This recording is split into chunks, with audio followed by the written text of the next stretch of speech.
Over 50 years, people have come to see the Sharks play. Talent, skill, speed, intelligence, elite-level athleticism. That's not these guys. Biased, one-eyed, opinionated. More often wrong than right.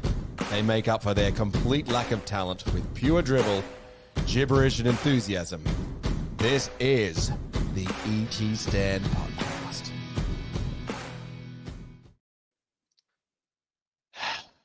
And with that, after an undefeated run, Fortress Coffs has fallen. If I can throw up a back page, attention-grabbing headline, or in modern terms, a clickbait title, heck, I'll even throw in some red circles and arrows across the thumbnail. The Sharks are in free fall, losing 5 of their last 6 matches, with that one win being against the Broncos, who were missing Reynolds, Walsh, and 3 players backing up from Origin. Forget not being able to beat the top teams. We've now been beaten by 4 teams who at some point were occupying the bottom spot. 2 of those teams were last when they beat us, and this includes 3 teams coming last right now. Poor starts and a lack of accountability have been the theme for the last month, and a bit of football. In most of these games, we've come back strong, proving that we can play well. It just seems to be too little, too late. Okay, let's bring in the man with hindsight who can look back so clearly, can read the dice on a 1920s craps table. A man who can recall every play-by-play in detail from the Sharks' history. A man who in this scenario predicted the future and called the loss. Williams, how are your emotions through that one? Oh, thank you for the kind words. And I suppose maybe I'm so wrapped up in the past with my Chronicle series that I do that to protect myself from the future or the present anyway. So emotions during that, obviously poor start again. You could set your watch to it. I'll have a quick summary very quickly, but when we had 3 sets in the first 20 minutes, we're 12-0 down. We had Talakai in the bin. And then we kind of held on, and I think there was our second set maybe where we made big ground and looked promising, and then it didn't work out for us. I thought, hang on, we could be in with a shot here. And then the second half, so the first half kind of petered out, and then we went to halftime. Obviously, a bit of hope early in the second half, and then after about 15 minutes, even with the comeback starting to come on at 20-4 down, and obviously we worked our way back. Maybe this is the negativity in me, but I thought even if we do pull this out of the fire, it still feels like a loss. And the only other time I've felt like that, I'll cast your minds back to, it was an early season match in 2006. It was Luke Douglas's debut at home against Souths. And I think we won 26-24. Souths were diabolical. We did everything we possibly could to lose it. We hung on and won. And I remember they played up Cronulla. Everyone kind of half-heartedly sang it. I don't think, I'd say actually majority of the crowd didn't. We all kind of walked out going, we got the 2 points there, but that was essentially a loss. And that was the same feeling I would have had, I think, even if people would be lauding the great comeback and we've turned the corner and the narrative and all that stuff. But no, it's still same old how it's been over the last 6 weeks. There are little glimpses there. This team can still play football, but there are some significant deficiencies. Agree, grab your parachute. And that is the summary of my feelings, unfortunately. Yeah, I think this was a scenario where we can't really blame the refs, I don't think. We might see some people who want to try. There's some elements to it, but you can't blame them. Yeah. All right. Well, we've got a lot of comments coming through here. Everyone was queued up, ready to have a bit of a chat. Before we went live, we've got Harley who kicked in, said that he was so frustrated by the ref. Benjamin echoed my comments. We've lost to 15th, 16th, and 17th. And he says we are now 18th. Boldo is confirmed with us. Yeah, not sure we can blame the ref this time. And we've got here one of our own lats. He says, we'll be lucky to play finals footy this year, let alone win a finals match with these mediocre, ill-disciplined performances. That's all very true. Williams 2.0 says, our attack reminds me of the Coffs Harbour weather. Has no idea what it wants to do. It's a bit like down here as well.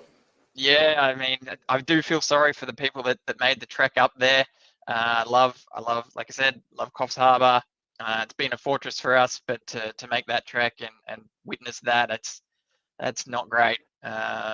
We do have a couple of people lining up in the green room, ready to go, want to have a chat, so have their say. So we'll let them in shortly. We're just going to do a quick run through of the play-by-play The Franco files. Apparently that's what they're being called these days. Take it. But really, it's the Franco dribble. But just to let everyone know sort of what we're talking about, what happened in the night, especially if you missed the game, you'll have some kind of reference points to understand what we're talking about. So without further ado, 7 minutes in, as you mentioned, Williams, 0% of the ball, close to the line, 4 in dummies, steps and brushes off Brayley, backs into the in goal and just manages to get the ball down with a bit of attention. Trindle does whack the ball and it could have been a bit of a bobble. However, I do think it was a fair try. I would have liked to have seen Kennedy hold him up here, but it wasn't to be. Yeah, I thought there was a bit of a bobble there on first look, and the commentators here too. Obviously, was his name Warren Smith and Blocker both thought maybe the other angle showed it being a bit of a cleaner put down. There was an element of doubt. They didn't review it. If we scored a try like that, the identical one being taken off us, I would have been fuming. So it was what it was. Obviously, prior to that, fourth tackle, first set, Cameron McInnes penalty for holding down. I thought that was harsh. It was 39 metres out. Forgive me if I'm wrong, but if that's only a metre or two further downfield, it's just a 6 again call rather than a straight arm full penalty. So that put the Titans on the attack. Had we regathered a dropout by then? We'll talk about dropouts later. And had Jesse, no, we hadn't even touched the ball yet. It was later on. I'll leave you to talk about Jesse and his drop. But yeah, 7 gone, haven't touched the ball. That's unheard of in any era, let alone the NRL era, to not touch the ball in the first 7 minutes. Yeah, that's 13th minute after a Ramian drop. Titans with the ball again. 4 and pops a short ball to Randall, who's coming against the grain. Wrong foots Brayley. Brayley again in the wrong position, or too slow, depending on your point of view. And he goes straight through to score under the posts. That was just don't be in that position to begin with. Just like the Ramian drop, third tackle. I talked about setting your watch to things. It seems like I'm going to name Jesse and Ronaldo. They've done an enormous amount for this team, and they did have their elements of greatness in, I'm going to say, glimpses tonight. But yeah, just that drop ball. And it happened a lot in the back end of last year too. We're talking about, and Fitzy was talking about how brave we were, like the Newcastle game. He didn't mention it tonight, but obviously we had a lot of defensive sets. But just like Penrith do not do it, right? If they have a couple of back-to-back sets, they just wrap the ball up. Like you do not, like, sure, there was a bit of attention, a couple of like possible hands on the ball there, but it was a loose carry. Ramian had it out here, have it under, just don't leave that as an option. That's a massive fine. If the team has a fining system to put the rest of the players under the pump like that, you can't. Like, you just cannot. 13 minutes in, you don't touch the ball. 12 minutes, whatever it was, don't touch the ball, and then you do that and then concede immediately. It's just diabolical. Yep, agreed. So a little bit later, there is a pass from Nico to Ramian that's called forward. It's a similar situation to last week with the disallowed try for Hunt. This is something where Nico sort of tries to turn the body and pass the ball back on the inside. Is this something that he's adding to his playbook and hasn't quite got it right yet? Or is it a case of being in two minds at the time? I like the fact that he's added it to his playbook, and I think both the passes were fine. And you guys mentioned it last week about getting the Joey Johns mention of over accentuating your body to get it in the position that looks like it goes backwards. I think that needs to happen. Fitzgibbon made mention of it in the presser. I believe that was a harsh call, but it just shows like we're in a slump right now. The rugby league gods are against us. All the luck, the bounce of the ball, the referee calls. It is what it is, unfortunately. But I like the fact that we basically could have had 2 tries in the last 2 weeks. You can't blame the referee for that. We're creating the opportunity, but we're just not making sure of it. So, but through the right play, basically. We also get a no try from Kennedy, who plants the ball on Keeney's foot. I don't know if that's a legal play or not. He did seem to be far enough across, but certainly started out early with the foot. I think there's going to be a lot of people that have a bit of say on that one. The old Billy Slater rule. So the video referee did say, the bunker said that he'd slid early, so that's legal. I don't know. I would have thought it's the other way around, right? You slide late, slide early, past the player. Exactly. If you slide early and that other defender slips off, all of a sudden you're kicking the guy in the head, and we're talking 8-point try if he gets a bit. Anyway, it's another or luck 10 in play. the bin. Yeah, 10 to bin. I mean, that's was it Braden Trindle at Magic Round against Canberra back in 2021, I think it was. Exactly that happened, and it was an 8-point try and a 10 in the bin, I think, which was that was a harsh call. So So 12-0 down at halftime.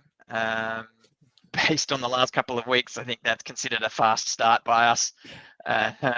It's one of those scenarios where, again, it could have been worse. said could have been much worse, and also could have been 12-all. So should have been worse. interesting Well, scenarios there. Yeah, toss the coin. I was still feeling confident at this stage, understanding Don't the put lack yourself of in ball that we position. had. Don't put yourself in that position. Yeah. Correct. In the 45th minute, Ramian is called for blocking. It's a bit soft. It's a lovely dive from the Titans, but he does take a step back into the line after he stops. It's a dumb play. Gives the Titans a chance to take the 2, which they do.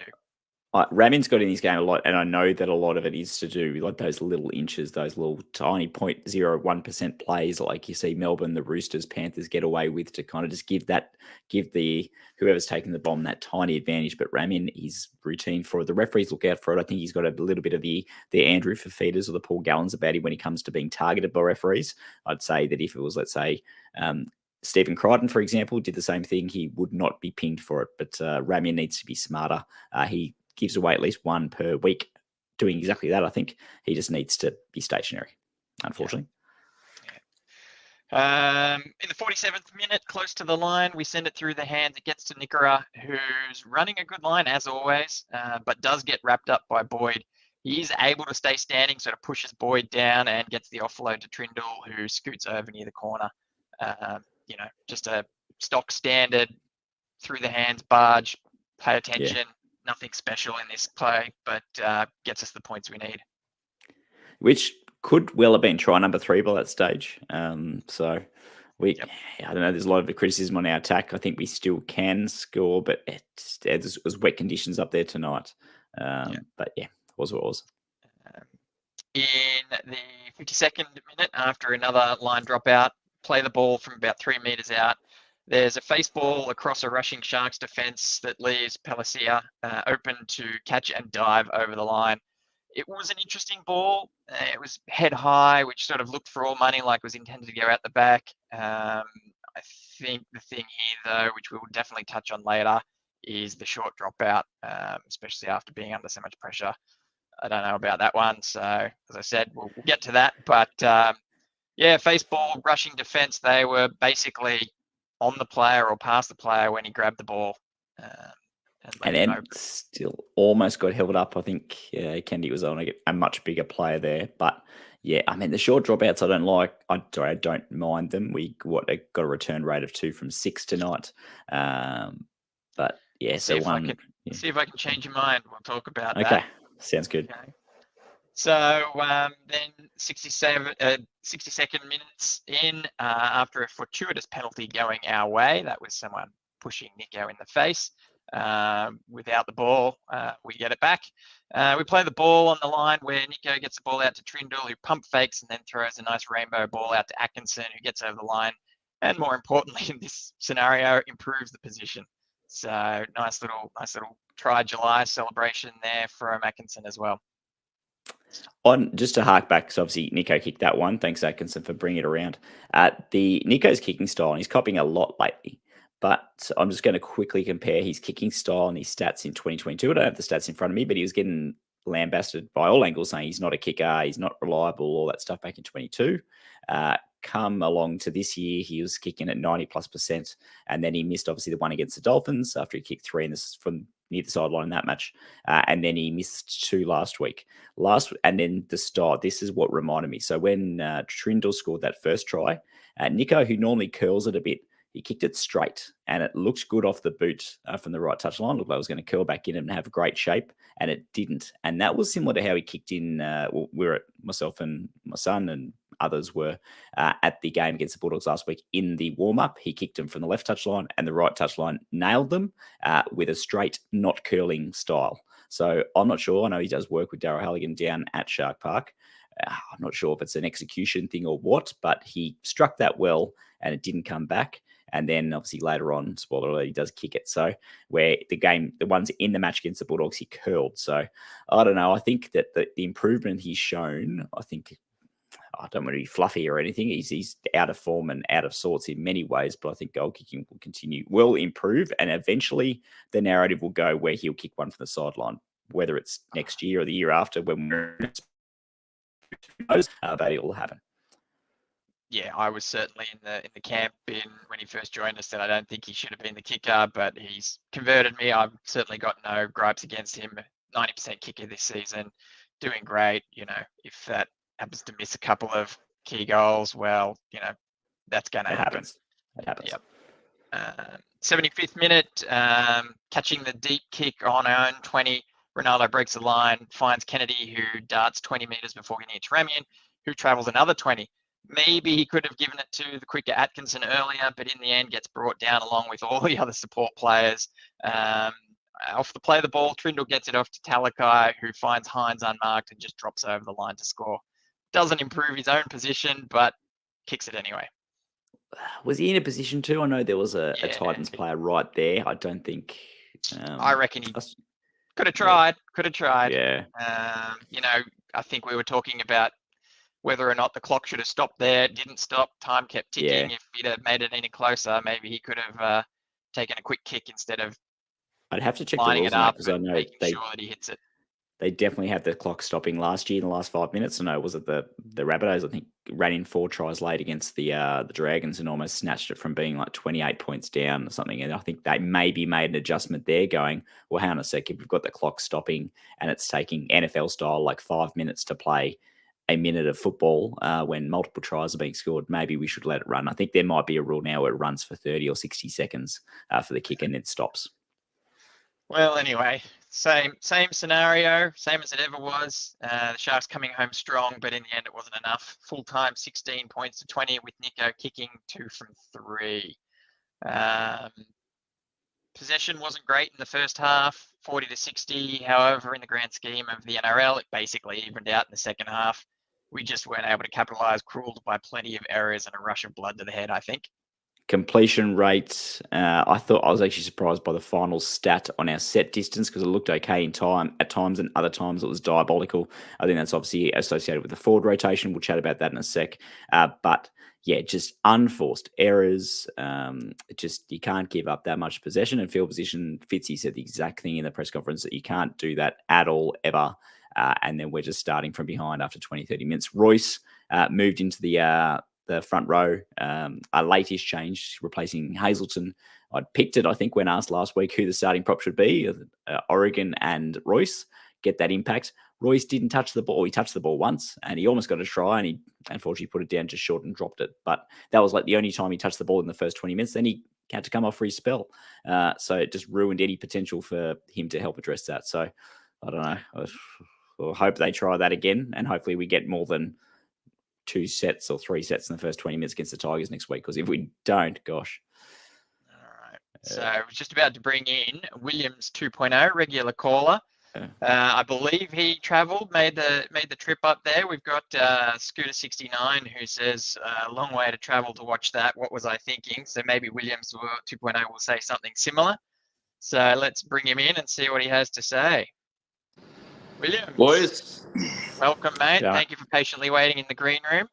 Franko, my older brother, how are you? How was it? How was the atmosphere? Was it? It sort of seemed like there was a lot of Titan supporters there. I mean, obviously it's close to the Gold Coast, so it's probably not. Yeah, all 8 of them made the trip. No, I know you were talking earlier, and Williams said that Titans would win. I made a similar call at dinner last night and got filthy looks based on how we've been playing.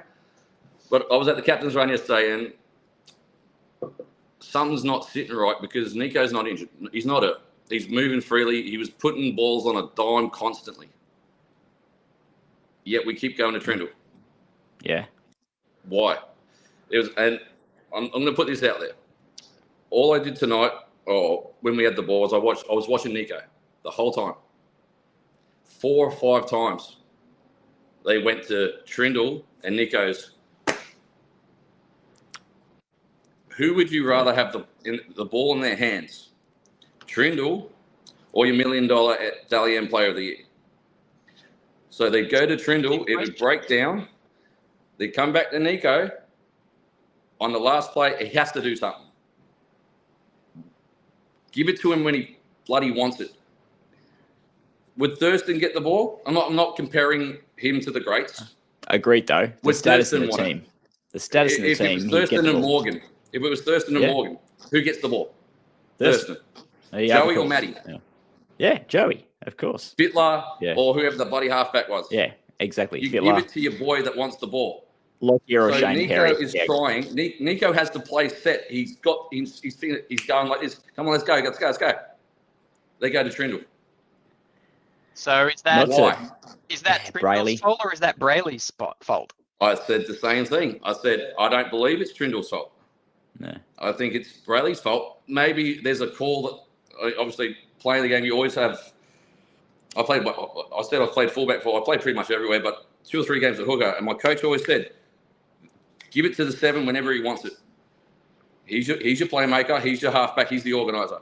But if you hear a call, is Trindle calling it the reverse? We call it the reverse call or the override play. Too much. Is he overplaying his hand? Because we know Trindle's a 7. He's played 7 before he cut in the first team. In Newtown, he was a 7. I'm sure growing up he was a 7. Who do you want the ball? Whose hands do you want on the ball when you need it? You want Nico. Every day, I'd trust my life with Nico. Yeah. It's simmering. It's going down because he's not getting it when he bloody needs it. Yeah. He's kicking in captain's run. And I was watching, all the boys were warming up on this side and he was putting kicks down the other end. And I'm going, he's putting it on a dime. He's putting it on a dime. Every kick, maybe 1 or 2 kicks bounced and went out, but he was putting it where he needed to. How What is sort his of length? distance were those kicks though? Yeah. Where was They he were in the like from field? 40, 50 out and they were landing 5 to 10 out. Okay. So 'Cause I know why that- are we giving it to Trindle? So I got a Trindle's question been for you. good. He's been solid. I've got another point I'll make in a sec. Yeah. Nico is not hurt. Give him the bloody ball. He's the one that we're paying $1 million a season to. Get him the ball. And even the outside backs from Nico were like, what's going on? And by the time he gets it on the next tackle, it's done. You can't. The boys know that it's coming to Nico now. Yeah. It's stupidity of the You're highest right. level. Sorry, Franco. It's telegraphed, and I think Brayley cops a lot of stick on a couple of other, one other prominent podcast. Fins Up, we love you guys. And I've been a Brayley fan for a while, probably reliant or waiting for him to refine the form that he did in the 2020 final against Canberra, where he kicked a 40-20, he scored a try. He was a constant threat out of dummy half. He was running. And Franco, what was the stat you had? He didn't run until the 67th minute tonight. Yeah. I can't remember the last time he put a the kick. 67th minute, correct. Yeah, I can't remember the last time he put a kick I think in. we had about 12 sets going up until the 67th minute. We were dropping that many balls. And so but at the same probably not time, great sample size. It is Brayley. Brayley needs to go right. He needs to switch his mind and go, right, Nico's my boy. Yeah. If I see something off to the left, I don't know, maybe Jeremy Marshall King, Harry Grant, the good hookers, they might, Appy Coruscant, best version of it. Go shift it to the left. Yeah. It draws people out, man. Like our attack looks like under 12s. It's too easy. Disappointed in Brails this game. He made a heap of tackles as always, crisp service, but obviously, as we discussed, let a couple of crucial ones past him, and only had 3 runs in that game. He's not an attacking threat. He doesn't place any question at all in the opposition because I can't remember the last time he kicked. He runs maybe 2 or 3 times if you're lucky. So where Coruscant, he's an attacking threat. He'll also know when to go right or left depending on who's calling it and what plays on. And so I think it's a function of is it a Moylan's too? I know Moylan's been gone a while, but to be fair, he should have got at least 1 penalty from his 3 runs. And true. In the event that he does run, there's never anyone trailing him. So what? Yes. Oh, mate, both teams were offside. Both teams were offside half the time, and I think Zigzag just decided I'll give a penalty whoever I feel like at the time. Yeah, it's not the ref. Tonight's not. I love the bashing refs. Todd Smith's an absolute fraud, as we know. However, the first Talakai deserves to go to the bin. Yep. I for a second thought that he was going to get sent. I won't swear. I'm going to try and remain calm. Where is the consistency about hitting people in the head gone? Kickout got away with it last week. Yeah. Now, okay, Atco, why are you putting a half on the wing? He was solid. I get it. You put a half on the wing. It's not an attacking threat in my eyes. Like, yeah, great ball by, I think it was Tricky, or was it Kennedy that set him up? Tricky. Yep. Great eyes to go under closer to the posts. Not many wingers do that. They see the white line and go, oh, hello, good morning. He gets hit in the head, accidental as it may be, with 8 to go, 10 to go. Yeah, nothing. He stays down because he copped a knock to the head. Like, who knows how much he hurt? It was Whether less it's than that. there's a massive difference between him and Talakai's hit. But There was that one. Was that one, or was it Khan Pereira? I think it was the other end. Yeah. And you got Fafita standing there, the absolute fraud, telling him to get up. Yeah. Yeah, that was in the last 5 minutes. Don't worry about our players. Like, you know, you haven't done anything all game anyway. That was in the last 5 minutes. I was a little bit upset at Atkinson there. He was clearly playing for the penalty. I think he should have get up and played, because a lot less have been given. Yeah, right. Or I'd say less was given at the other end. Turbo's little slap across the nose, a little finger hit his nose, and he stayed there. Like, yeah. But this guy had a shoulder to, like, he may have even fallen into it. Like, I was a bit inebriated, shall we say? He actually I was banged for blood. It was into his hand, and there was actually, thanks to the hand, no actual head contact. Oh, mate, we were getting penalties for touching him in the first half, so let's be honest. Correct. But now, I've got a question for you, Williams 2.0. Paul has mentioned it. I was going to ask you it before, but Paul's on the same line. This is back to Nico being the chief playmaker. He says, what about when we were 20 metres out and Hines kicked it straight to their winger on the 4th tackle? Now, this was to... I believe that was the first half. A memory in the first half, about 40-odd seconds to go, down 12-0 on the attack, and he puts a little chip kick in there on the 4th. Yeah, it was the right play, because if you actually, when you watch the game back, you see, is it Kearney? Is that his name? The young fullback? Fullback, yep. Mate, you blink and you miss him. He's lightning quick out of dummy half and all that. And he was up in the line, and I said, kick it now. The winger read it perfectly. In my eyes, like when I looked at it, I went, corner's free. There's no fullback. The winger read it perfectly. And you can blame Nico for not putting a little bit more mustard on it up the top. But give credit where it's due. Like, the fullback was in the line. You got space in behind. Now, would you put it over the top in the middle maybe? Or put it more central where the winger can't get to it? Perhaps. But it was the right play, wrong execution, as per everything else in our attack at the moment. Hard to execute, and that's it. When you don't have that confidence and that attacking flow, those little, the 0.1% doesn't happen. Yeah. And I've got one little gem for you. I'm trying to remain calm. Be calm. It's okay. Pre-game, the group that we came up with, one of the girls said, "Oh, Royce is starting." I immediately went berserk because we had Tom starting. We found out Toby was gone yesterday because he wasn't at captain's run. And name a better impact player the last 6 weeks than Royce Hunt. Well, you waste the other wingers will go at you with this one, I think. I think the only reason I think that he put him in there was probably an attempt to get the fast start. To get the fast start. And then we didn't touch the ball. We had 3 sets in the first 20 minutes. Once I calmed down when I got back to the hotel, I was like, okay, I see what he's doing. I see it. It backfired tremendously. Yeah, I don't think it's Royce's fault there. Tom is, if you're going to have a player out, if you've got a certain way you're playing, if you've got, right, this guy's bringing so much impact off the bench, don't change it. Yeah. Don't put Tom on there. If we're going well, we're going well. If we're not, Royce comes on and does his job. Yeah. Royce comes on and lifts. Instead, the first 20 to 25 minutes, we had 4 sets maybe.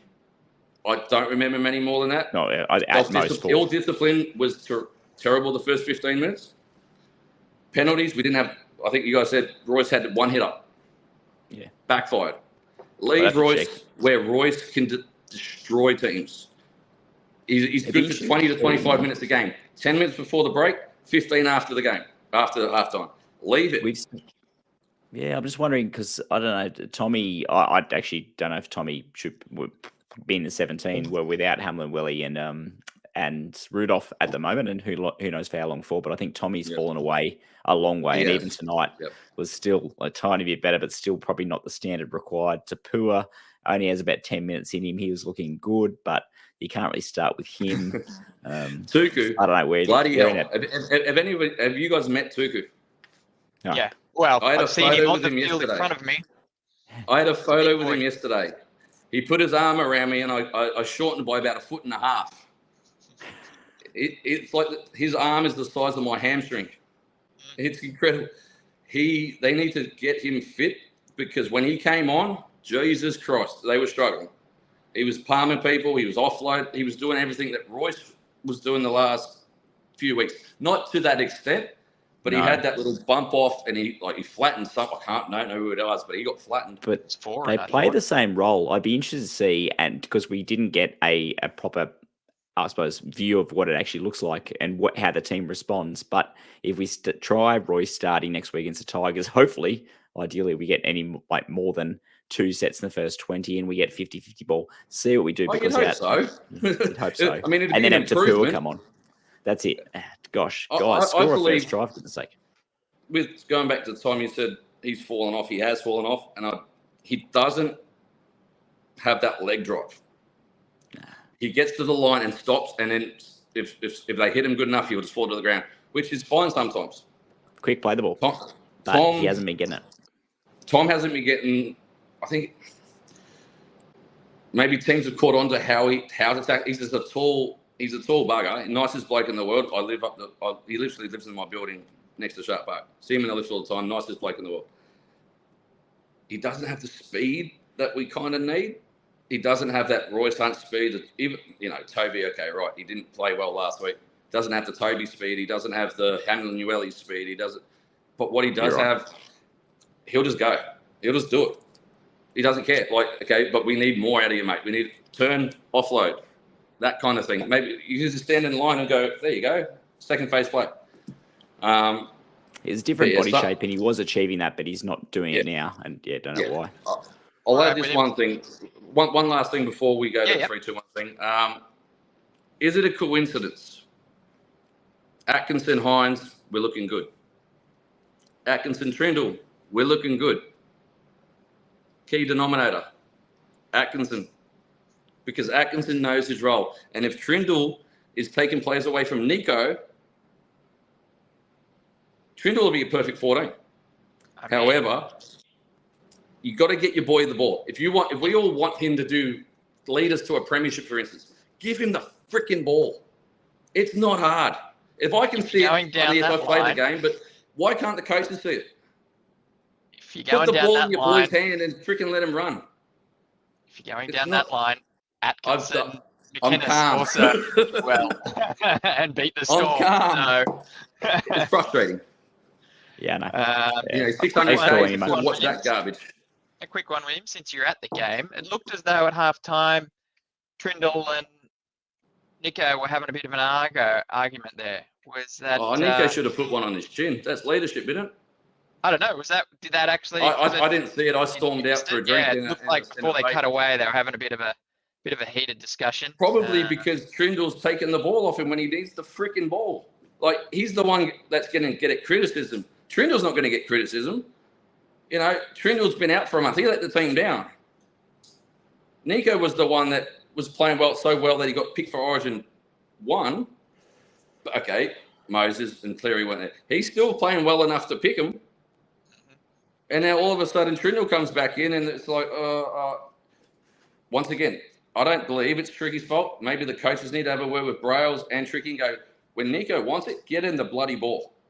Because there was a few times there, I think it was on the right, which I believe is, I want to say Jesse. You saw me right? Jesse played amazing tonight. He made a couple of errors. Every time he got the ball, he was dangerous. He was busting tackles. He was palming people. That little flick pass, I almost ran on the field and slapped him because we were getting in a good spot and he just forced it because we were 10. It's either 6-0 or 12-0 down. And we just flicked it. And I went, that's Jesse of old. We don't do that anymore. Get into their 20 or 10 and then you try that. But Jesse was our most dangerous ball runner tonight. I think Kale Iro was bloody solid as well. Ronaldo wasn't sighted until about 8 to go. So, and I think Kennedy played well. Atkinson didn't do anything bad. Right. He didn't He's rock just not a like winger. Katoa. He doesn't do what Katoa does. Who's your 3-2-1, Williams? 3, I'm going to give it to Nakora. I think he was solid all night. And that ball, the presence just to go through the line, he's getting tackled. Oh, okay, turn around quickly, which is what I want Tom to do with less speed, obviously, and pop it. Beautiful. I think he was solid in defence. He put a couple of decent hits on. 2, I'll give it to Kennedy. Yeah, okay, my 8-year-old son could have scored that try, not put it on the foot. But I think he was solid once again. He was dangerous out the back, especially in the second half. And one, I'm going to give it to Jesse, because I think even though he made those mistakes, he was dangerous all night long. And I think Iro's a little hard done by to not get those that last point. But yeah, I think we're close. It's execution and it's coaching, and I don't know. Give freaking Nico the damn ball. Like, you want him to be the superstar? Let him be the superstar. Stop bitching and complaining that he's not doing this and he's not doing that. He's getting 30% of the ball. If he runs for 4 weeks and he's getting 90, 80% of the ball and he's still not doing it, I'll hold my hands up. Until you do it, because yesterday he was looking free, wasn't limping, wasn't doing anything. Get Thurston the ball, get Joey the ball, get Fittler the ball, get Cronk the ball, get this. Give your $1 million man a freaking bit of a chance. Just do it. I didn't drive 650K for Trindle to freaking take control. I'm calm. Unless he wins us the game. But yeah, go and grab yourself a beer, Williams. Enjoy the show. I'm on the bourbons tonight. It's that kind of Enjoy the show and wind down, mate. You've earned it. Cheers, boys. Thank you. Thanks, mate. One day I'll get on with a win, eh? Yeah, that's right, exactly. Soon. Thanks, See you, boys. mate. Have a good night. Cheers, mate.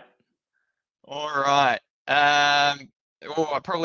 Maybe it's good that I didn't put this one on while Williams 2.0 was here, but Paul says Hines is horribly out of form, Williams. Face it. Oof. Jeez. Yeah, I can see that rationale. We've got to have multiple attacking options. I will give a shout out, Goat Shark. I know you've been very patiently waiting there, so we'll be on with you very shortly. And then here we go. We've got another comment here from Shauno. Do any of the halves kick for touch nowadays? Seems like even when sides are leading by 2 points, they kick it straight down to the winger or fullback's throat. Where is the kick to run down the clock? Well, it is hard with the lack of scrum now. Yeah, there's no scrum anymore, so it's a quick turnaround. I think it's good play. I think it stops them from coming, if you can do it. And I think it's an issue with our forwards, especially when we're on the back foot. Like I was at the Parramatta game and there was opportunities. I think it was the Dolphins game as well. There were periods where our forward pack wasn't performing. Basically when Royce and let's say whoever else was performing, I'd say Williams, Kafusi even was good tonight. But yeah, when we're having that lull period and we go through periods where we're only making about 30 metres a set, just kick on the third. And that's where I think Brayley's got a decent build him, Trindle. There was a few times, one time I actually thought they would do it and they didn't. It's like, just turn them around, put it out. Even if you put out 30 out, just allow you to set your line rather than making it to the fourth or fifth when you got 3 players back, kicking it, they catch it on the 4 and the 30 and they make it back to halfway and you lose the field position battle. It's a good call. Good shout, Sean. All right. Well, here he is. He's been waiting in the green room basically since the start. He calls himself Goat Shark, and with that patience, he's off to a flyer in my mind. So welcome aboard, Goat Shark. Welcome, mate. Thank you for being patient. Thank you for calling in. Now you've got yourself on mute, buddy. So thank you for the invite. Got it.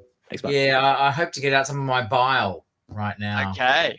Yeah. Well, this is the right place, but just keep it PG for us if you don't mind. I shall keep it PG. I mean, I've recently returned from the medical centre where I was getting my family's ears attended to after me yelling forward so often. Not, by the way, not about Nico's inside pass. That was not a forward pass. It wasn't, was it? I don't think it was. There are a couple of passes tonight that were not detected. That should have been from the opposition. Absolutely. It was a little bit of gridiron, you'd have to say, wouldn't you? Yeah. Joe Montana would have been proud of a couple from dummy half from the Titans. Just saying. Yeah. I'm pretty dirty. I have to say, I spent most of that game whining like Violet Beauregard. I was just filthy with Ziggy. I mean, did he roll a couple of blunts after his namesake, before the game? I don't know if that's PG enough, but let's just say his attention seemed somewhat fractured.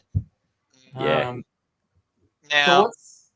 I agree. There's plenty we can complain about referee wise, and Franco, I'll let you go. There's a list that we had sent through before, but what were your thoughts? Yeah, I was just going to say in the green room, you mentioned the being a fan of the short dropouts, and Williams earlier on mentioned the short dropouts. So while you're on, Goaty, we can talk about it now. Now you both sort of said in the positive that the short dropouts were good because we regathered 3 of them. So yeah, that's pretty good. And I will say the tricky Grindle kick where he faked one way and then grub it the other way for Nico to run out. Very clever. I don't know why more teams don't mix it up and play it a little bit off the cuff to get a result. That was very good.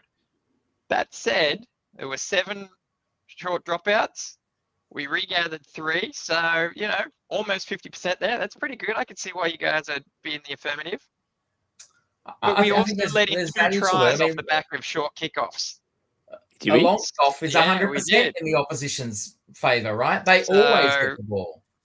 Yeah. So we, off the back of doing 2 short kickoffs, they scored. Now, we also did short kickoffs while we were a man down with Talakai in the bin, which seems a little bit absent-minded. I think he should go long there. And we also had a lot of attention and had to do a lot of defending and kept putting pressure on ourselves. So I don't know. I don't think it's a great idea to go short all the time. There's time and a place, and I think we overused it.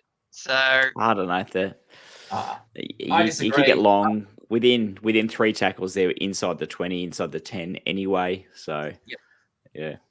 I totally agree. I mean, if you got a chance to get it back within those couple of minutes, it just makes more sense. Definitely giving the ball back to them where they can get, as you say, within 10 meters. And their attack is actually more powerful within 10 meters, outside of that 10 meters anyway.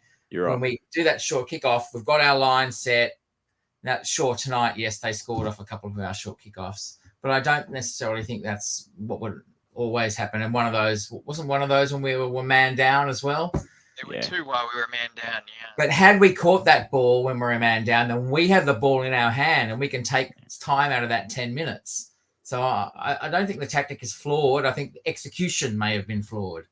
Yeah, I think that's going to be debated in the postseason because obviously this is the first year with the rule change and it's going to throw up a whole bunch of bean counters going through the stats and working out what might be best for the future. But at the moment, it's beautifully grey, and it makes me think too, like even just from the regular kickoff, why teams don't go short, but go that. I mean, Pat Richards used to do with great effect for the Tigers, just kick it straight up and land about 20 meters, so about the 30-meter line, and try and get it.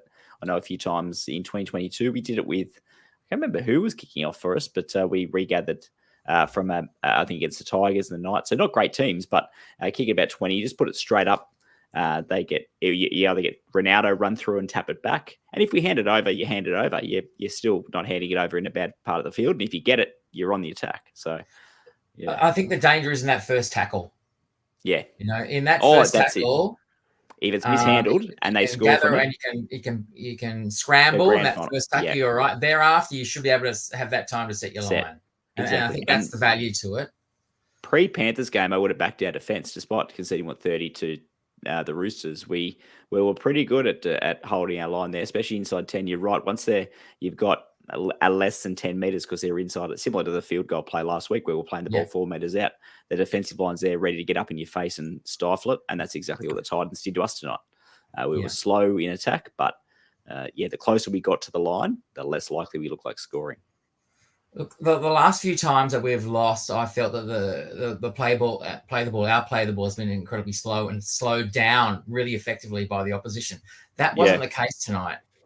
I don't think that our play the ball was slowed down. You're bang on. The average play the ball speed was identical. I think it was about 3.66 and 3.65 seconds each. So there wasn't much by way of ruck dominance by either team. And yet, what do we see? We didn't see any real difference in attack. I think that speaks volumes. If I can return to Ziggy for a moment, early in the second half, there was a 4-tackle set. Are you aware of that? Yeah, we've just seen that come through, actually. So we'll Corey Parker and co apparently talking about it from our illustrious leader, Dave Balderman, who's off at, I think they're at Highfields or somewhere tonight on the cans. But Corey Parker mentioning that there was a 4-tackle set. Don't know when that happened. Do you know when that happened? 4 minutes into the second half. Okay. I was watching the numbers, and to be honest, I had taken my son to soccer, so I got home and was furiously fast forwarding the game. But by the halftime, I pretty much caught up, and I was watching the numbers. Hang on, that was 4, and now it's still what's going on? Yeah, and that was the one that was caught in goal. Right. Okay. Right. Okay. Yes. Frustrating. I don't think it cost us the game, but no. Well, every little bit of advantage helps, right? There was so much. What's the 7-tackle set that got them out of trouble? They were under trouble. They were, we started the half all right to be down there. Yeah. And then we find ourselves at the other end of the field. Yeah, you're right. Another thing that really sprung out to me during the game was the high ball that was misplaced, where Kennedy had a chance to put his foot in the in goal to take the catch. Yes, and absolutely. He caught, then put his foot back. Yeah, didn't put it back far enough. We've been clever about that in the past. Katoa, for example, has been quite clever about that this season. I was disappointed. I was going, put your foot back. Yeah. Again, my family's ears were bleeding. Obviously, Peachy used to do a lot, but he had very long legs. But I think Kennedy, I'm not sure if he got, I suppose, geographically embarrassed there or wasn't quite sure exactly where the line was, but it did seem like it was a very simple put your foot back, take it, go back to the 20. Watching him, he knew where the line was. It was poorly executed again. Yeah. And so we were going to win this one, Cody, before kickoff? Sorry, what? Do I think we were going to win? Did you think we were going to win this one? I did. I thought we'd start fast. Is what I thought. I thought starting with Royce was a good idea. The problem, the fact that we never got the bloody ball in the first 8 minutes has something to do with it. But I thought putting Royce to start was the right thing to do. Agreed. Oh my God, my kids are going off right now. They are coming through. They're coming through for sure. Okay. Nice book and DVD collection there behind you, mate. That looks pretty impressive. Yeah. Nerd alert. I've got a 4,000 collection. Love it. Nice. Franco's got similar. Mine's around the corner. That's 2 layers. That's 2 layers deep. Anyway. Very nice. Very nice. Yes. Excellent. Do you have a 3-2-1 for us, mate? I do. Nickera for me. I think we'd be a total mess without McInnes in the middle. I thought he did a great job. And despite the lack of a what did you call it? Geographical understanding. Geographic embarrassment. Yeah. Yeah. Look, I'm going with Kennedy. I think he looked dangerous. I was like that last minute or so. I thought he was going to make something happen with the showing of the ball. Nico, I have to say, I am a Nico supporter. I am not a basher. But that kick, what was it? What was it in the last minute? They were all the Titans were all over the shop. They're a bit of a mess because we'd played all sorts of balls. Reminding me of the end of the 2016 grand final. We could have done something, but that he just stopped with plenty of time to do things and just popped it to the shortest back on the field. Poor. Yep. Poor. Yeah. Yep. When the confidence is down, it's just things aren't happening. Yeah. Everything you do just feels like a ton of bricks. Yeah. Very good. All right, Cody, thanks very much for calling in, Matt. It's your first time calling in. Hope it was a pleasure. We certainly enjoyed having you. Thanks. Sit Thanks, back, guys. enjoy your. I think you're on the scotch, as you said. So enjoy your scotch, am, I am. unwind. Yeah. I'll see you Keep guys watching the Thanks, rest of the show. Thanks, mate. Cheerio. Thanks, mate. Bye. Take care. All right, that was Yeah. Goat Shark. Good stuff. Now, Shauno, he comes back off the discussion we had about the halves kicking, not for touch. He says he thought it was because we have a fetish for chasing points, and that's why he thinks we do it. Now, as Goat mentioned there throughout that chat, I guess it has come out. I've done a bit of a quick look. I couldn't find any written reports, so it's just on either hearsay or Corey Parker saying something. Probably the Fox Sports Labs guys have picked something up, saying that a 4-tackle set for the Sharks. Well, that'll probably get a news article in itself on Fox League or somewhere else, but I don't really. Didn't cost us. Obviously, It's still every advantage helps, but it didn't hurt us. Yeah. I mean, the laundry list that we got from, I think, Chris Kelly mid-match of the referee stuff, which you can't blame, but still is frustrating. But so the Kennedy no try with the legs, the late on report. I can't remember what that one was referenced. Tripping, that's right, tripping. Which was that was borderline kung fu kick that he kind of lashed out of there. It wasn't even a trip. It almost got him in the waist. I have to call him Eric Cantona. The no HIA for so was it the high shot that that Talakai put on, and then the high there was a very soft high shot on, I don't know if it was Camperera or their fullback, but there was absolutely nothing in that.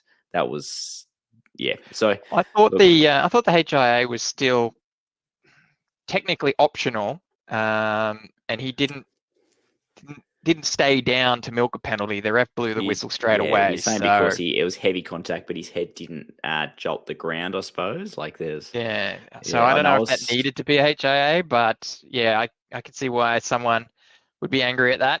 On that Sifa binning, are we worried about him missing a week or two? I think he's certainly going to get fined. I think he will. I don't think there was intent, or I'm certain there wasn't intent there, given it was it came out the back or popped up late, and then he kind of just reacted, but he didn't have any wrapping action at all. I was juggling something else at the time, a kids' dinner, all that stuff, and then saw it, and I was like, oh my goodness, he's going to get sent here. Thankfully not. Thankfully in his sin bin, and it was definitely not even in the same state as the Sawali thing. No intent, no lining up, but still the fact that there was no wrapping action. He's a big guy, and he's just literally he has laid the shoulder into the upper body. You always leave yourself exposed to things like that. If I was going to play the defense, I would talk about the fact that he was front on. I don't think he laid the shoulder in. He was front on. It was started with chest impact. Unfortunately, Iro was pulling the player down, and the head did make contact with the shoulder. But he was square to play the ball. See, so Rob kind of says the same thing. Rob comes in and he says, but we were just standing there, and the guy ran into him. Pretty much, kinda. Agreed. Stood his ground. So, unfortunately, though, with the replay, the shoulder did make contact to the head. I don't know if getting sent off for 10 is an advantage these days. It seems to be not taken into consideration, whereas it used to. Doesn't seem like there's been any injury. For suspensions. For suspensions. And Paul here says the issue was no arms.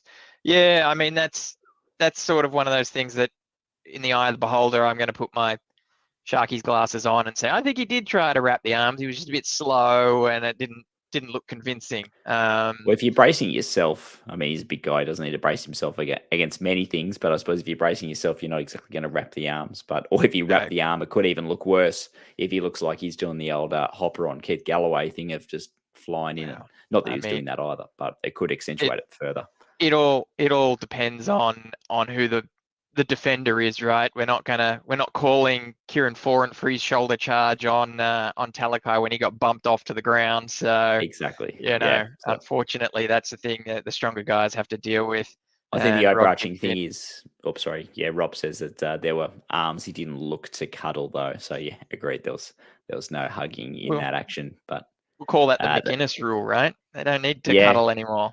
Yeah, that's it. But overarching theme is, just do better. Don't put yourself in that better. position. Don't Yeah. start like you do. Do better. And there were glimpses tonight, but gee, it was still frustrating. And yeah, I think all Sharks fans have a right to be incredibly disappointed with that performance. Effort, I think the effort, Fitzgibbon said in his presser that he thought that the effort was there, and I do believe so. I don't think I could call out anyone for throwing it in. The effort was there, but just obviously the confidence is down, the bounce of the ball, all those 1%ers aren't going our way. But we're also not finding a way out of it, and we can't keep playing like this. The only benefit to it is if we're somehow paying our dues to the rugby league gods that we're having all our poor starts now, and we can suddenly start having some good starts and put some wins together later in the season to help us. There's a lot of chat too. I think a lot of the comments early on saying, hey, we're never going to win a finals match at this rate. You're right. I think that if we play a top 4 side right now that is close to full strength in our current format and level of confidence, we would get 50 put on us. And I think if we played Parramatta, who are last, we would lose as well. I think we are down the bottom by way of form right now, but I also think we have the potential. We obviously had that potential earlier on the season. We've got to refine that. Whether they will or not, I think they can. Whether they do is another question. So that's the big mystery here, that we've let a good start go to waste. Obviously, it still continues to be the case that if he's told us at the start of the season what would it look like, would we take it? Yeah, we probably would, but it's continuing to slip away. It feels very 05, 06-y kind of sliding down the or jumping out the plane. By your analogy with the grab parachute. Yeah, so falling out of the plane. So you mentioned the start. We had Hunt as a starter. It didn't give us the oomph that we wanted. It was obviously a scenario where we didn't have the ball, so he's practically just there to tackle. He got 29 minutes, had 6 carries for 42 meters. In comparison, Tapua got 14 minutes for 6 carries and 46 meters. Obviously, as I said, the devil is in the detail. We barely got the ball in that first period, so no real opportunity for Hunt to make an impact, and it is flipping the coin there. Both of them had good post-contact meters, and I know Tapua had a couple of short runs and a couple of big runs. But same output for 15 minutes versus 29 minutes. Obviously, I'm ignoring crucial stats like tackles and things there because it doesn't help the narrative, but I guess with the bench makeup and rotation, we didn't see that lift in intensity the way we have previously.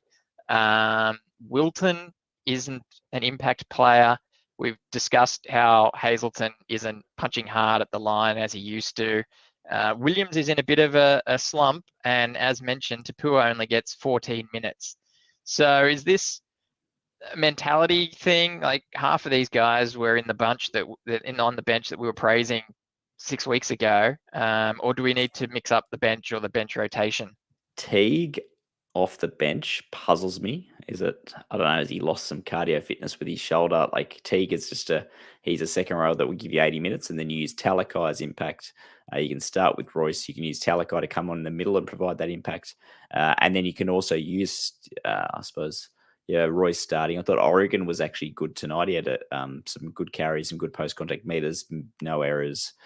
Did his job basically, despite the fact that we had no ball for the first, as we know, keep saying 20 minutes, all the rest. But I thought Kaufusi and Hunt is worth persisting with at the start, because I think if you have Talakai coming off the bench, that provides that impact. Same too with Tapua, potentially providing that impact as well. If he can somehow get some fitness up to provide 20 to 30 minutes, that would be ideal. Williams, unhappy night tonight. He's been good so far this season, but the last couple of weeks haven't been ideal. And Rob Valensky right there agreeing Wilton cannot be used as impact. And that was I was surprised by when he came into the lineup last week. I thought, surely it's going to be a last minute change, or surely it'll be a one-off week, like a one week only. Then he'll be back in the second row playing 80, but not the case tonight. Anyway, I might be flipping the script here. Who are your 3-2-1s? Because I'm thinking about mine. Oh well, you can't jump to the end yet, mate. You can't jump to the end yet. We got more. We got more. Oof. Can't spoil us there. So 3 minutes into the second half, I feel that Iro killed an overlap. Now, not saying that Mulatalo would have scored, but he was in a good position to do so. I know the one you're talking about, and he turned back in. Turn I back think in. Ronaldo would have been covered there. I did think that initially too, but I think I did watch a replay of it, and I thought that Ronaldo would have been hit on the slide. There were still a few Titans defenders around. Yeah, it's a bit of a coulda, woulda, shoulda though. I think, given the opportunity, I'd rather see Ronaldo going for the line than what we saw. And to be fair, we've been a little bit harsh on Iro for not getting the ball out to Ronaldo, which again did seem to continue tonight. However, something else contributing to Ronnie's dry spell is we don't see the halves kicking to his wing like at all. He's been pretty good under the high ball at the line. Haven't seen that for a fair number of games now. Is that been pulled out of our repertoire? I know we noticed partway through the season the team deciding to get tackled at the line to not risk any 7 tackle sets, but that's Great just point. Dunno. dried up for poor Ronaldo, and he's great great in point, the air. Dunno. Yeah, so we've been putting bombs up in that 40 to 50 meter zone, sometimes like the odd chip kick in the 30. But yeah, you're right. Once we're inside 20, we dive with the ball, we run it. I think we joked pre-show, 1 grubber tonight. That was from Nicara with that eyes up play where we're like, did he know it was the last? Don't know. Went short side, made about 20 meters, put a grubber in. But yeah, I'd like to see some more grubbers have that ability to put a grubber in, knowing that it's not going to be a 7 tackle set, knowing that like the Titans were tonight, they were just putting a lot of angled grubbers in, and then they got 7 repeat sets, for goodness sake. Like that builds pressure. Sure does. I guess with all that in mind, though, I would be, on the back of your comments, I would be putting Wilton back into the back row. I would be shifting Talakai into centre. I think he needs to be there for the 80 minutes. I think they both do. We'll see what happens to the judiciary, I suppose. But yeah, ideally, no other variables. That's the luxury of having someone like Iro, right? If Talakai's been forced to sit down, we've got a capable guy that can fill out, more than capable, I'll say. But comparing the two, I just think Talakai is better in that spot for the team balance. And with Talakai there, Wilton there, we can be spoilt for riches on the field and still stack up our bench with both, Hunt, Tapua, both impact guys available. Talking to having Atkinson or Trindle on the bench would be handy as well. But we've got that forward rotation at the moment, that requirement for 4. Still, I would like to see us get to a point where we have an effective forward pack with a utility on the bench that can help cover halves. Yeah, well, maybe when ULE seems to get a bit fitter or whatever seems to be keeping him out, maybe that will be the missing piece. Fingers crossed there. Fingers crossed there, exactly. And then we also spoke a couple of weeks ago about offloads, for and against, and how Sharks are not very good at offloads, or we don't seem to do it very often. Well, we had a few shockers last week, and we had a few tonight as well. That were actually not too bad. We had 16 offloads tonight, which is by far the most that the Sharks have pulled out. I think that was crazy. There were a couple of good ones and plenty of shockers. But it'll be something for us to think about and discuss over the week, and see if that's something that we should continue with, or if it's something we should put back in the bottle. Side point, completely different side, but do you know how many offloads we had in the grand final? I do not know, mate. I do not know. I believe it was 3. Okay. 3 for the entire match. I check it, but I'm pretty sure it's either 3 or 5. It is one hand with the number single digits. Yeah. So we've got Rob off the back of our discussion about the prop rotation on the bench. He says that's bringing back Toby to the bench. Careful what you're sure. Well, we've also got Colquhoun there waiting in the wings, ready to go and doing quite well in New South Wales Cup. I think he's banging the door down. We could see him get a go. I don't think too many fans would be upset if they saw that happen. And then we've got here, Paul, you're going to put our top meter eater in the centres who don't get the ball. Well, Paul, he was always our top meter eater when he was in the centres anyway. So nothing changes. Nothing changes. I think that's par for the course for Talakai. He's just going to get meters. So, he'll get meters somewhere. So it'll be coming out of our own end. Yep, correct. So I don't think that's a problem or a concern. On a side point, Paul talking about good luck Parramatta with Josh Hannay taking coach. Has that been announced? No. Well, not before going live, it hasn't, but he Okay. was certainly rumored to be the front runner. Okay. So I guess There you we'll go. see what happens there. I think it's Good luck, parameter. between Good luck, him and Dressana. Riles. But Mm. yeah, we will see. We will see. All right, Williams.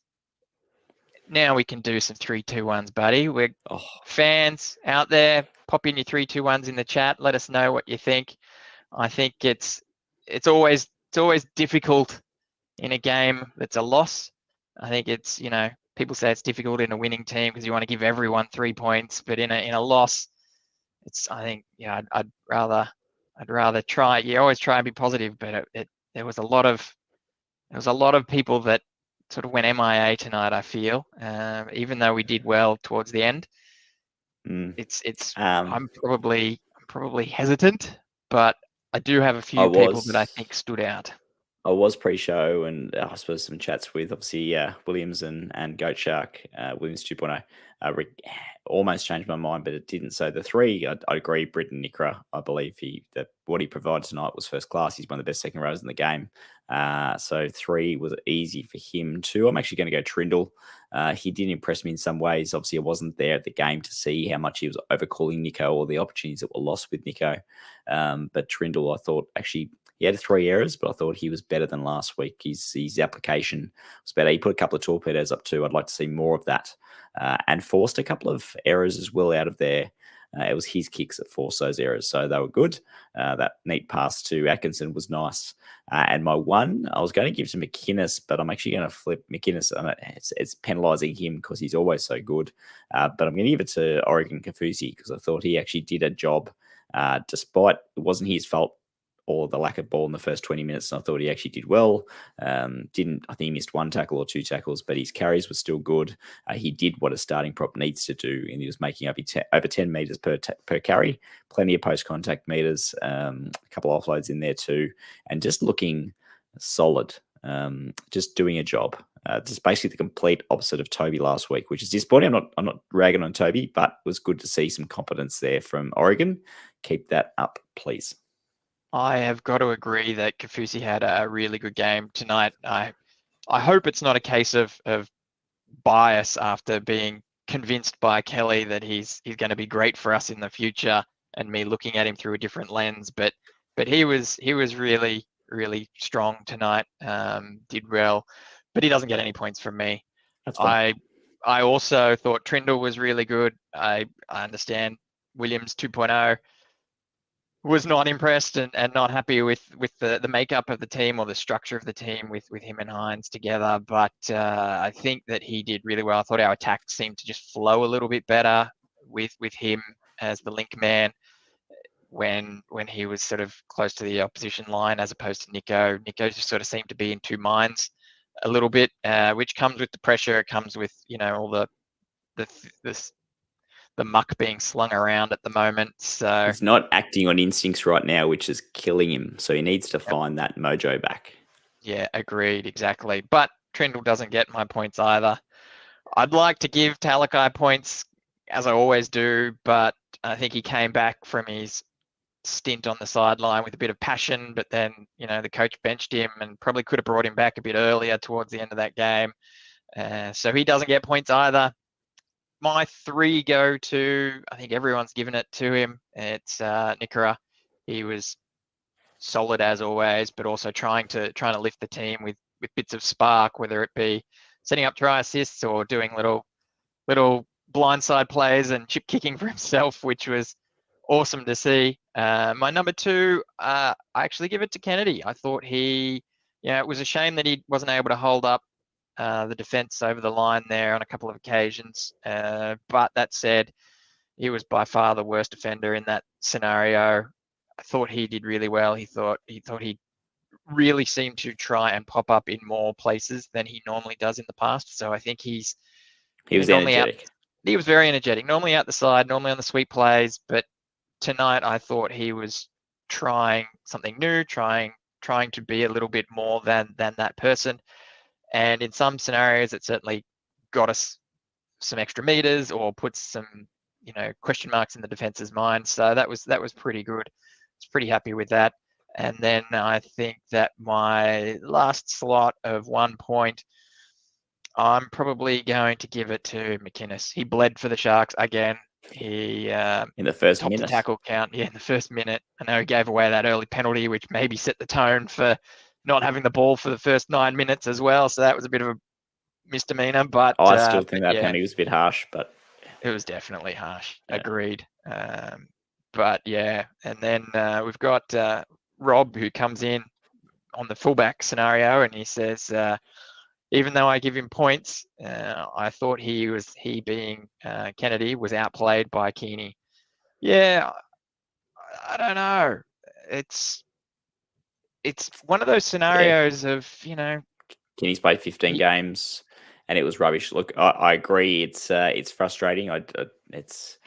It is hard to compare. Fullback to fullback. I thought Kennedy did all right. It's a shame that he didn't score that try. It's a shame he didn't hold those guys up, but he was energetic at times. Yeah. And obviously you take the opportunities presented to you, right? And I think the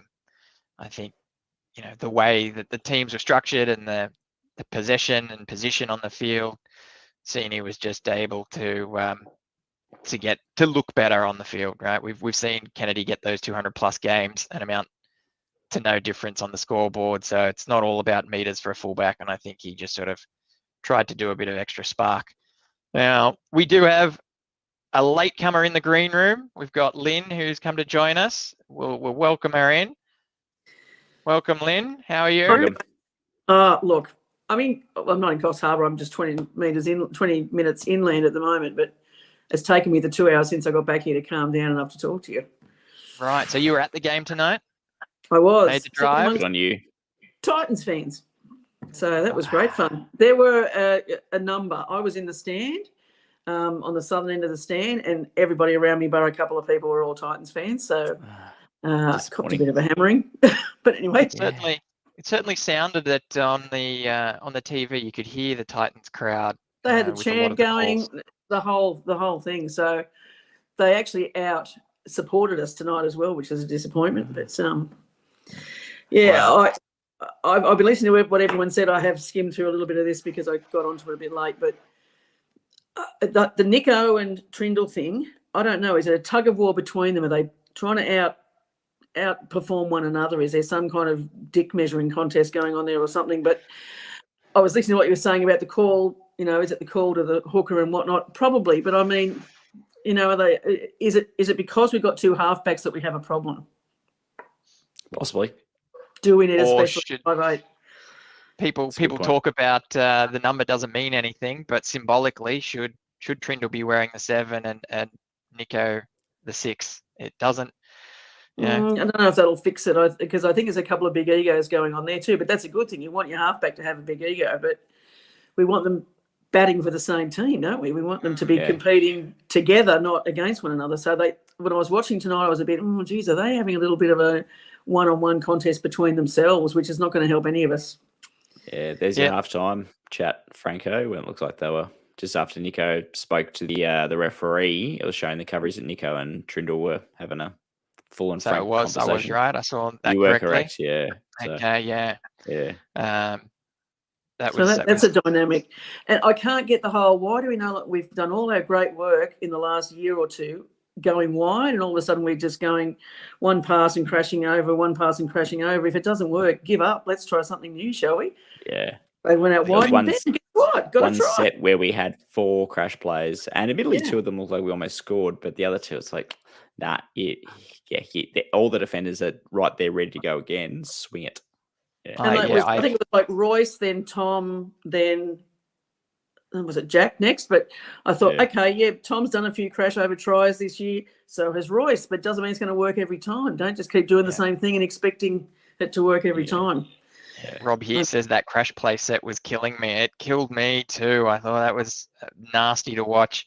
I didn't think it was too bad on the 3rd attempt when I raised my hands, like, why is it doing it again? And then you sort of saw the condensed defensive line. I was like, they're going to swing it now. It's going to be great. This is going to be excellent. And they went again. But no, it just went again, and then hang my head in shame. It was awful, wasn't it?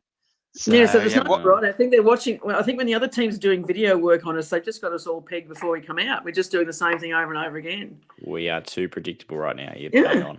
Yeah. 100%. So yeah, I don't know. I don't know where we go from here, but if we lose to the Tigers, I think we're in big trouble. Big trouble. Did you make the drive by yourself, Lynn, or did you I did. go with your friends? Yeah, I did it over a few days because I've got family and friends on the way up at Port Macquarie and the Hunter. But I'm driving back in one run, so that'll be fun.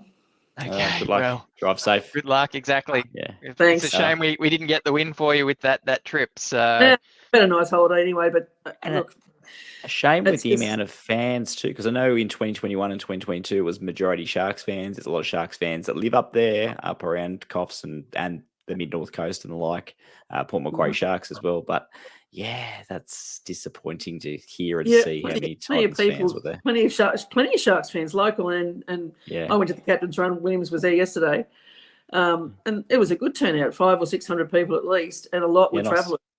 Yeah. So nice.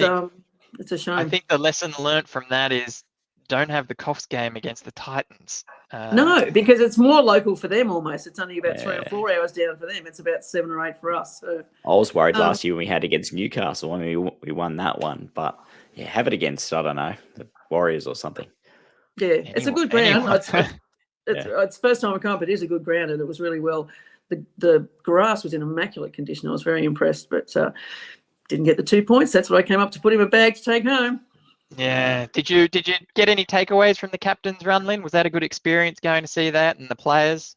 I've been to a couple of captain's runs down at Shark Park because I've been a member for a long time. And get the platinum members one every year. But the captain's run's probably the lightest of the training runs. It's really not that much training. It's more, come on, boys, yeah, rah rah.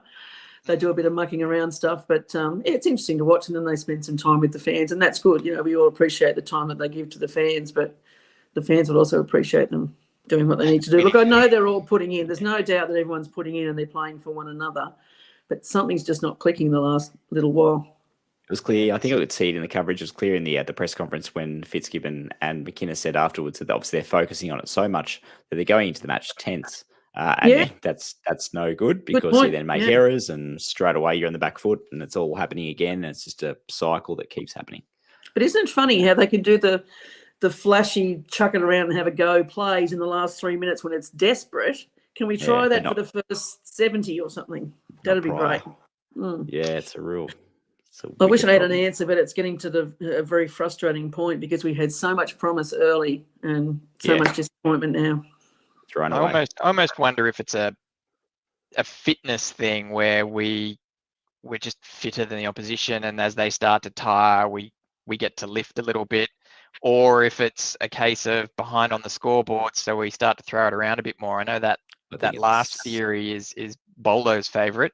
But in several parts, I think. On part 2, number 2 for me.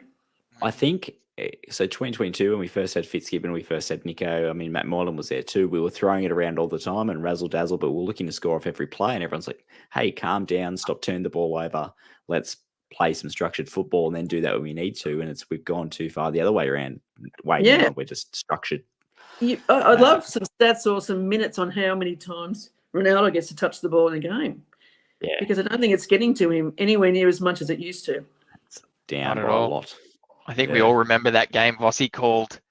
He said he can put his hand down the S-bend and pull out a gold watch. So do that. Let's do that. Yeah, do that more. So I don't have any answers, guys. I need something to happen. Well, thanks for joining us, Lynn. Yeah. Thank you. Have a 3, 2, 1 No. before we go? Go for it. Oh, God, that's tough. I did listen to yours, but I'm going to try and do it independently. Everyone bags Will. I think Will's a good fullback. Is Will a star fullback? No, he's not a Tedesco. He's a good fullback. He's going to be either a 2 or a 3 for me. I can't think of anyone better because there was a fair bit of rubbish going on tonight. So I might give him... I don't want to give a 3 to anyone, to be fair. Can I give 2 2s? Go for it. I'll let you. Go for it. As the last caller of the night, I'll let you. A 2.5 for Williams then, and oh God, I can't even think of a decent forward. I think I'll go with you and go Nickera because he kept trying. I'd say Royce, except I was really disappointed in that little stretch out that was right in front of where I was sitting. Now I could see he wasn't going to make it. He just wanted it so bad that he tried, but he knew he had no chance of getting there. So Royce disappointed me a little tonight. Yeah, I'll go with Nico as well, and I'll chuck a 1 at Trindle just because he did score, he did set up a few plays, but I think that they've got to get the balance right between the two of them before we can do any good. Yeah, good sort it out. Very true. Very good. Thank you very much, Lynn, for calling in. Really appreciate it. Take care. Keep Good up on the you for going. Good on you for going up. Drive safe. Thank you very much. See ya. Bye. So, yeah. Wait. Awesome, Williams. Well, have you got any other words of wisdom before we call it on this one? One thing I was going to mention on the Tuesday show was it the Socceroos back in the qualifying for the 2006 World Cup. Or was it 2002 World Cup? One of the two beat American Samoa 31-0 at that stadium. And I was going to mention maybe you should have an over-unders. Will the Sharks score more than 31 points? And will Nico score more than Archie Thompson still has an international record of 13 goals? So will Nico Hines score more than 13 points? And sadly, there was unders in both of those markets. So there you go. We move away from Coffs with the loss. There's a few comments in there, I suppose. Rob Valensky was talking about calling it the Storm or the upcoming Perth Bears for the game at Coffs Harbour. If we continue, I think it's a good initiative and we should continue it. We have a good relationship with the Coffs Coast up there. Mazdad, happy that Lynn is in. And David Balderman sacking himself, saying Lynn is hosting on Tuesday. I very much look forward to that. That's The it channel for me. can only go up from there. Well, Yeah. I picked 3 from 3 wins between the buys. And at the moment, we're 2 losses from 2. Hopefully we it's can beat the Tigers.